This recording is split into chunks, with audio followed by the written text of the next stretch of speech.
How dangerous would you say technology is now to the human labor workforce? How good is technology and how dangerous is it in replacing humans? So digital marketing is what you're doing. So if you look at the raving scene back in the day, so back in the day, you would pay somebody or you'd do it yourself. You'd go on the street, you'd hand out flyers, you hand out this, you hand out that. It's fair to say that some people still hand out flyers, but it's fair to say, still does. Yeah, but I think it's fair to say that the majority of people have now stopped flyering, and the new form of flyering is digital marketing, where you get a digital flyer, you're no longer printing it, and you would basically share it amongst social media. Now, looking at technology and looking at what it's doing, especially things like AI, for example, how dangerous is it when forms of digital marketing come into the scene, where it's replacing forms of maybe human elements of things? Or maybe when you let's look at Tesco's, for instance, where, for instance, you've got a self-checkout where you've got maybe 20 tills now, whereas back in the day it may not have been 20 tills, that may have been space for 10 tills, where it was manned by a human who would get paid. Now that person's no longer getting paid. Now, yes, technology is creating jobs for people to do the tech and people to repair the tech, but what direction do you think we're going in now, where technology is doing its thing or doing what it's doing? How dangerous is it? Or would you say it's not dangerous, that people just need to train in these fields to get themselves jobs?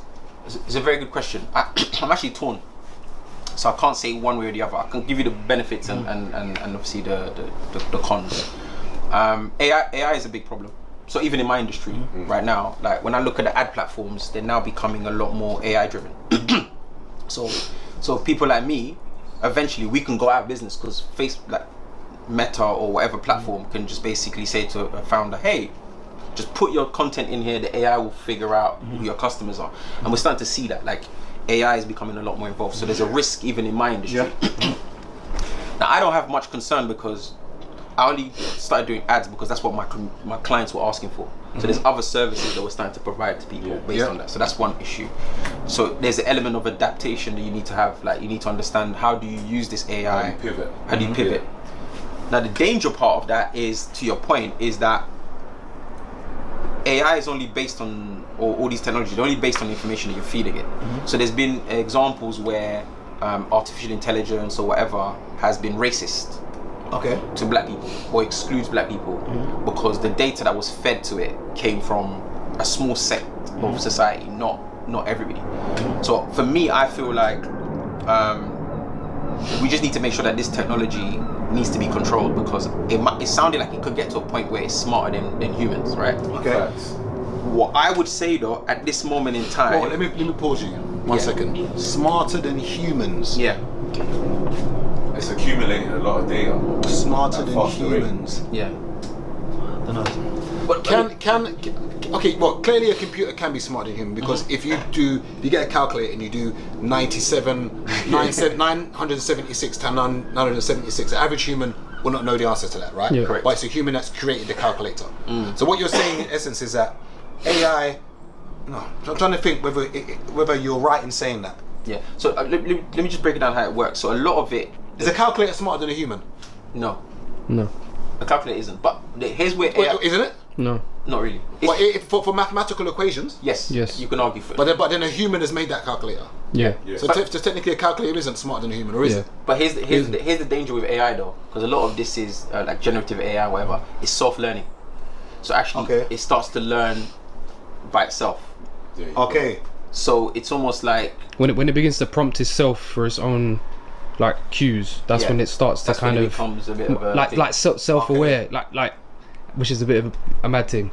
So my thing though is that with AI though, so I'm not the most clued up on it. But with AI, I've used ChatGPT, and I know AI is bigger than ChatGPT, but I can only use that as my form of AI that I've maybe delved into. Now, where you say it's smarter than humans, are you alluding to the fact that where it's now prompting and now almost sort of rejigging itself, it's now going to become almost perfect? So that's the risk. And by the way, I'm no expert as well. I know as much as the next person, but the risk that a lot of some of the smart people, way smarter than me, are saying that we could get to a point where it's developed a certain level of super intelligence that it knows more than than humans do. So then it can almost it can almost know. So let's say there's a switch that's meant to switch off. Switch off. It probably will know that that humans are gonna switch it off, and then prevent you from being able to do so. That's kind of like, I'll be honest, that's like sci-fi type of stuff. Yeah. The And evil villain. yeah, and we can't say that that's not possible because, bro, like, if you look at ChatGPT, the way it's changed really quickly. Even now, you can prompt some of it to say, draw me a picture of a black man walking down the street, and the next thing it draws a picture of. So there's that. I had a client who's one of the people involved in making ChatGPT. It's crazy. So yeah, It's actually crazy. He's from Now, Houston, based here.